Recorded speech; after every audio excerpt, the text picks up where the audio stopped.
Hello family, అందరు ఎలా ఉన్నారు? ఈరోజు నేను టమోటా పచ్చడిని ఈజీగా ఎలా చేసుకోవాలో చూపిస్తున్నాను. ఫస్ట్లీ మనం టమోటాల్ని మంచిగా వాష్ చేసుకోవాలి.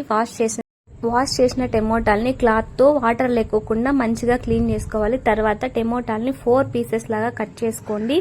పెద్ద సైజు ఉన్నా పర్లేదు, ఏగుతుంది. తర్వాత కింద తొట్టం లేకుండా చూసుకోండి. ఆ తొట్టం వేయడం వల్ల కిడ్నీలో స్టోన్స్ పడతాయని విన్నాను.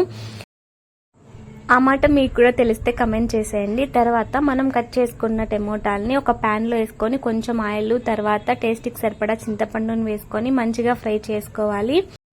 టమోటాలన్నీ బాగా ఫ్రై అయిన తర్వాత దాన్ని చల్లగా చేయాలి. ఒక 10 మినిట్స్ అలాగే వదిలేయండి. తర్వాత మిక్సీ జార్లోకి మనం ఫ్రై చేసుకున్న టమోటాలని వేసుకోవాలి. తర్వాత 2 టేబుల్ స్పూన్ కారం ఎక్కువ ఉన్నా పర్లేదు. తర్వాత అది మెంతులు అండ్ దోరగా వేయించుకొని మిక్సీకి వేసుకున్న పౌడరు, అది కూడా ఒక టేబుల్ స్పూన్ వేసుకోండి. ఎక్కువ వేయద్దండి, చేదవుతుంది. తర్వాత ఒక 10 ఒలిచిన ఉల్లిపాయలు, తర్వాత టేస్ట్కి సరిపడా సాల్ట్ అండ్ చిటికెడు పసుపు మాత్రమే వేసుకోండి. తర్వాత దీనికి తిరువాత కోసం ప్యాన్ పెట్టి ఆయిల్ వేసిన తర్వాత ఆవాలు, జీలకర్ర, మినప్పప్పు, శనగపప్పు, పోపు దినుసులు ఉంటాయి కదా, అవి మొత్తం వేసుకోండి. దాని తర్వాత ఒక 5 నుంచి 6 ఎండుమిరపకాయలను కూడా కట్ చేసుకొని వేసుకోండి. తర్వాత 10 వెల్లుల్లిని కచ్చాపచ్చిగా దంచుకొని వాటిని కూడా ప్యాన్లోకి వేసుకొని తర్వాత 2 రెప్పలు కరివేపాకును కూడా వేసుకొని తర్వాత బాగా వేసుకోండి. తర్వాతని 10 మినిట్స్ వదిలేయండి. నూనె వేడిగా ఉన్నప్పుడు మాత్రం వేయకండి, పచ్చడిని పాడవుతుంది.